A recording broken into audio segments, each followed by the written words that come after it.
ನಿಮ್ಮದೇ ಆಗಿರತಕ್ಕಂಥ YouTube channel study with ಪರಶುರಾಮ್ಗೆ ಸ್ವಾಗತವನ್ನು ಕೋರ್ತೀನಿ. ಇಂದು SA1 ಅಂದರೆ ಅರ್ಧವಾರ್ಷಿಕ ಪರೀಕ್ಷೆ ಸೆಪ್ಟೆಂಬರ್ ಅಕ್ಟೋಬರ್ 2023ರಲ್ಲಿ 9ನೇ ತರಗತಿಯ ಪ್ರಥಮ ಭಾಷೆ ಕನ್ನಡದಲ್ಲಿ 60+ ಆಗಿರತಕ್ಕಂಥ, ಸೊ ನಾಳೆ ನೀವು ಎಕ್ಸಾಮ್ ಬರೆದ ಮೇಲೆ ನಾವು ಕಮೆಂಟ್ಗಳನ್ನು ಮಾಡಬಹುದು. 60ಕ್ಕಿಂತ ಹೆಚ್ಚು ಅಂಕಗಳನ್ನು ಬರ್ತಕ್ಕಂಥ ಪ್ರಶ್ನೆಗಳನ್ನು ಈ ವಿಡಿಯೋದಲ್ಲಿ ತಂದಿದ್ದೀನಿ. ವಿಡಿಯೋ ವಾಚ್ ಮಾಡ್ತಕ್ಕಂಥ ಎಲ್ಲರೂ ಕೂಡ ಒಂದೊಂದು ಲೈಕನ್ನು ಅವಶ್ಯವಾಗಿ ಮಾಡಿ ಅಂತ ನಾನು ನಿಮಗೆ ರಿಕ್ವೆಸ್ಟ್ ಮಾಡ್ತಾ ಇದ್ದೀನಿ. ಯಾಕೆಂದರೆ ನೆಕ್ಸ್ಟ್ ವಿಡಿಯೋಗಳು ಕೂಡ ನನಗೆ ಏನಾಗ್ತಾವಪ್ಪ ಅಂದರೆ ಮೋಟಿವೇಶನನ್ನು ತಂದು ಕೊಡ್ತಾವೆ. ಸೊ ಇನ್ನೊಂದು ಸರಿ ಹೇಳ್ತಕ್ಕಂಥದ್ದು, ನೋಡೋರು ಎಲ್ಲರೂ ಕೂಡ ಒಂದೊಂದು ಲೈಕ್ ಅವಶ್ಯವಾಗಿ ಮಾಡಿ, ಚಾನಲನ್ನು ಸಬ್ಸ್ಕ್ರೈಬ್ ಮಾಡಿ. ಆಲ್ರೆಡಿ 9ನೇ ತರಗತಿಯ ಅರ್ಧವಾರ್ಷಿಕ ಪರೀಕ್ಷೆ ಕ್ವಶನ್ ಪೇಪರನ್ನು ಸಾಲ್ವ್ ಮಾಡಿದ್ದೀನಿ. ಎಲ್ಲ ವಿಷಯಗಳಲ್ಲಿನೂ ಮಾಡಿದ್ದೀವಿ. ತಾವು ನೋಡದಿದ್ದರೆ ವಿಡಿಯೋದ ಡಿಸ್ಕ್ರಿಪ್ಷನ್ ಬಾಕ್ಸ್ನಲ್ಲಿ FA/SA ಎಕ್ಸಾಮ್ 2023-24 ಅಂತ ಒಂದು ಪ್ಲೇಲಿಸ್ಟ್ ಲಿಂಕ್ ಇದೆ, ಅದನ್ನು ಒತ್ತಿ ನೋಡ್ಬೋದು. ತಡ ಮಾಡದೆ ಶುರು ಮಾಡೋಣ. ಕನ್ನಡದ ಅರ್ಧವಾರ್ಷಿಕ ಪರೀಕ್ಷೆಯಲ್ಲಿ ಯಾವೆಲ್ಲ ಪ್ರಶ್ನೆಗಳು ನಿಮಗೆ ಬರಬಹುದು ಅಂತ.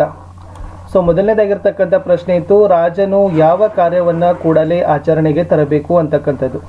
ಮುಂದೆ, ಕಷ್ಟ ಕಾಲದಲ್ಲಿ ಸಹಾಯಕ್ಕೆ ನಿಲ್ಲುವವನು ಯಾರು? ರಾಜನಿಗೆ ಮಹತ್ತರವಾದ ಶ್ರೇಯಸ್ಸನ್ನು ತಂದುಕೊಡಬಲ್ಲವನು ಯಾರು? ದೇಶಕ್ಕೆ ದೊಡ್ಡ ಗಂಡಾಂತರ ತರಬಲ್ಲವರು ಯಾರು? ರೈಗಳ ಮನೆ ಎಂಥ ಪ್ರದೇಶದಲ್ಲಿತ್ತು? ಜಯಪುರದ ಜನರಿಗೆ ಯಾವ ಯಾವ ಬಣ್ಣಗಳು ಇಷ್ಟ? ಜಯಪುರದ ಪೂರ್ವದ ರಾಜಧಾನಿ ಯಾವುದು? ಸ್ವಾಮಿಯವರು ನುಡಿಸುತ್ತಿದ್ದ ಸಂಗೀತ ವಾದ್ಯ ಯಾವುದು? ಸ್ವಾಮಿಯವರು ವಿಜ್ಞಾನದ ಯಾವ ವಿಭಾಗದಲ್ಲಿ ಪರಿಣಿತರಾಗಿದ್ದರು? ಸ್ವಾಮಿಯವರಿಗೆ ಯಾರ ಪಿಟೀಲು ವಾದನೆ ಎಂದರೆ ಬಹಳ ಆಸೆ? ರಾಧಾಕೃಷ್ಣನ್ ಅವರ ತಂದೆ ತಾಯಿಯವರ ಹೆಸರೇನು? ರಾಧಾಕೃಷ್ಣನ್ ಅವರ ಜನ್ಮದಿನವನ್ನು ಯಾವ ಹೆಸರಿನಿಂದ ಆಚರಿಸಲಾಗುತ್ತಿದೆ? ಕವಿ ಎಂತಹ ಹಾಡು ಹಾಡಬೇಕೆಂದು ಬಯಸುವರು? ಕಡಿದೊಗೆಯಬೇಕಾದ ಪಾಶಗಳು ಯಾವುವು? ಭಾನು ಭುವಿ ಯಾವುದರಿಂದ ಬೆಳಗಬೇಕು? ಮುದ್ದು ಪಾರಿವಾಳಗಳ ಜೋಡಿ ಎಲ್ಲಿ ಸಂಸಾರ ಹೂಡಿದ್ದವು?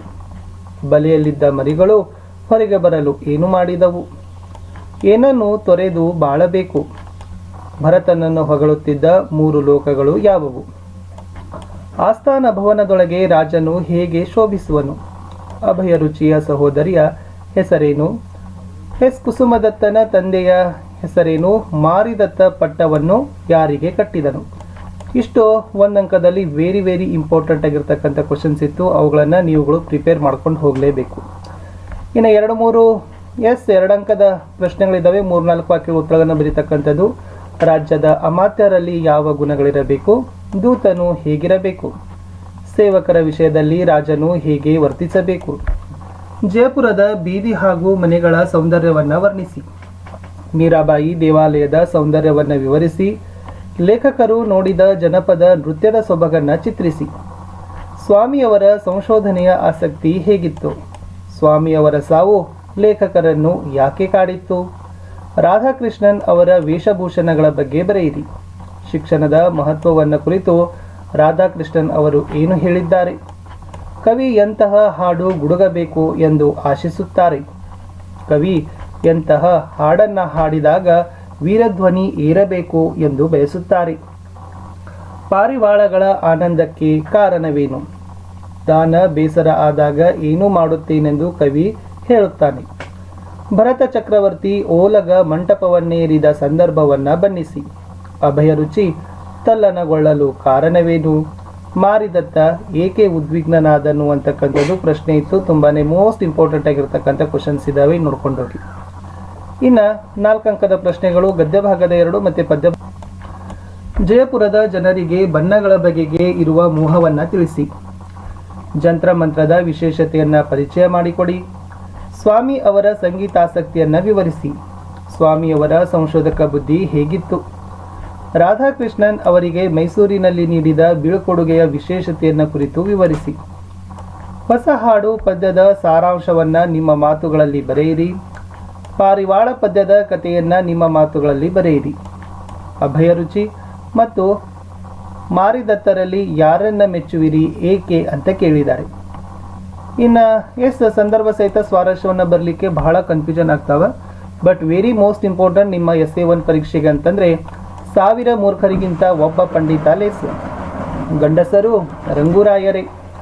ಚಾವಡಿಗೆ ನಕ್ಷತ್ರ ಲೋಕದ ಸೊಬಗನ್ನು ಕೊಡುತ್ತದೆ. ಒಳಗೆ ಬಂದಿದ್ದಾರೆ, ನೀವು ನುಡಿಸುತ್ತಿರಲಿಲ್ಲ. ನೀವೊಬ್ಬರೇ ನನ್ನನ್ನು ಒಬ್ಬ ಮನುಷ್ಯನಂತೆ ಕಂಡು ವರ್ತಿಸಿದವರು. ಮಾನವತೆಯೇ ವಿಶ್ವ ಅನುಸರಿಸಬೇಕಾದ ಮಾರ್ಗ.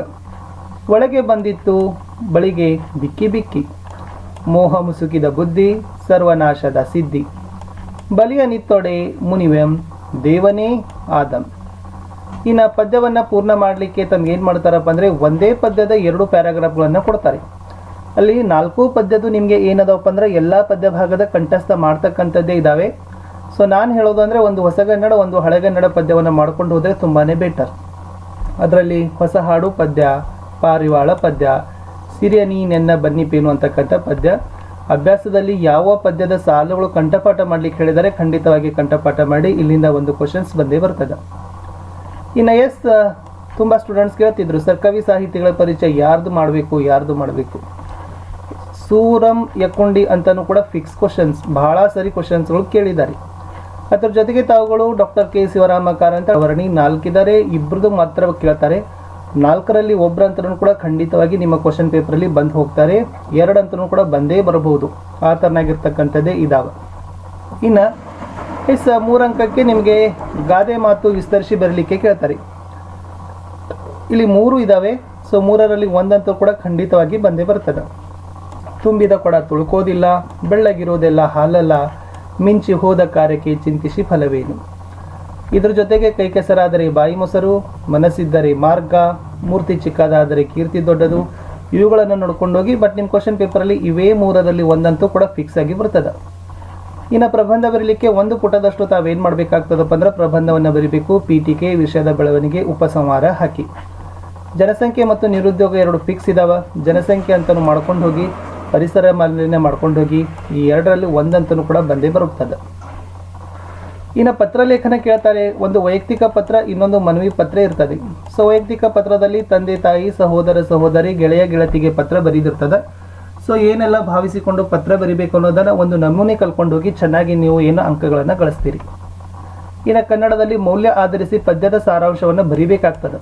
ಅದರಲ್ಲಿ ವಿಶೇಷವಾಗಿ ಏನು ಮಾಡ್ತಾರಪ್ಪ ಅಂದ್ರೆ ಹೊಸಗನ್ನಡ ಮತ್ತು ಹಳೆಗನ್ನಡ 2 ಇರ್ತಾವೆ. ಬಟ್ ಮ್ಯಾಕ್ಸಿಮಮ್ ಏನು ಮಾಡ್ತಾರಪ್ಪ ಅಂದ್ರೆ ಈ ಸಿರಿಯ ನೀನೆನ್ನ ಬನ್ನಿಪೇನು ಮತ್ತು ಬಲಿಯ ನಿತ್ತೊಡೆ ಮುನಿವೆಂ ಅಂತಕ್ಕಂಥದ್ದು ಇವಷ್ಟು ನೋಡ್ಕೊಂಡು ಹೋಗಿ. ಇಲ್ಲಿಂದ ನಿಮಗೆ ಪದ್ಯದ ಸಾಲುಗಳು ಬರ್ತಕ್ಕಂಥ ಚಾನ್ಸಸ್ ತುಂಬಾ ಇದ್ದಾವೆ. ಇನ್ನು ಅಲಂಕಾರ ಹೆಸರಿಸಬೇಕಾಗ್ತದೆ, ಸಮನ್ವಯಗೊಳಿಸಬೇಕಾಗ್ತದೆ, ಲಕ್ಷಣ ಬರಿಬೇಕಾಗ್ತದೆ. 2 ವಾಕ್ಯಗಳಿದ್ದಾವೆ. 2ರಲ್ಲಿ 1 ಬರ್ಬೋದು ಅಥವಾ ಉಪಮಾಲಂಕಾರ ಮತ್ತು ರೂಪಕಾಲಂಕಾರ. ಇದು ಮೇಲಿಂದ ಉಪಮಾಲಂಕಾರ ಇದೆ, ಇದು ಕೆಳಗಿಂದು ರೂಪಕಾಲಂಕಾರ ಇದೆ. ಅದರ ಲಕ್ಷಣಗಳನ್ನು ನೋಡಿಕೊಂಡು ಪ್ರಾಕ್ಟೀಸ್ ಮಾಡ್ಕೊಂಡು ಹೋಗಿ. ಬಾನಿನಲ್ಲಿ ಗಾಳಿಪಟಗಳು ಹಕ್ಕಿಗಳಂತೆ ಹಾರಾಡುತ್ತಿದ್ದವು, ಸಾವಿತ್ರಿಯ ಮುಖ ಕಮಲ ಅರಳಿತು. Very important questions. ಇನ್ನು ಪ್ರಸ್ತಾರ ಹಾಕಬೇಕು, ಘನ ವಿಭಾಗ ಮಾಡಿ ಛಂದಸ್ಸಿನ ಹೆಸರನ್ನು ಬರಿಬೇಕು. ಇದರಲ್ಲಿ ವಿಶೇಷವಾಗಿ ಬಲಿಯ ನಿತ್ತೊಡೆ ಮುನಿವೆಂ ಅಂತಕ್ಕಂಥ ಪದ್ಯದ ಸಾಲುಗಳು ಬರ್ತವೆ. ಸೊ ಇದು ಕಂದ ಪದ್ಯಕ್ಕೆ ಇದೆ. ಸೊ ಚೆನ್ನಾಗಿ ಪ್ರಾಕ್ಟೀಸ್ ಮಾಡಿ. ನಿಮ್ಮ ಅಭ್ಯಾಸದಲ್ಲಿನೂ ಕೂಡ ಅದನ್ನು ಕೊಟ್ಟಿದ್ದಾರೆ.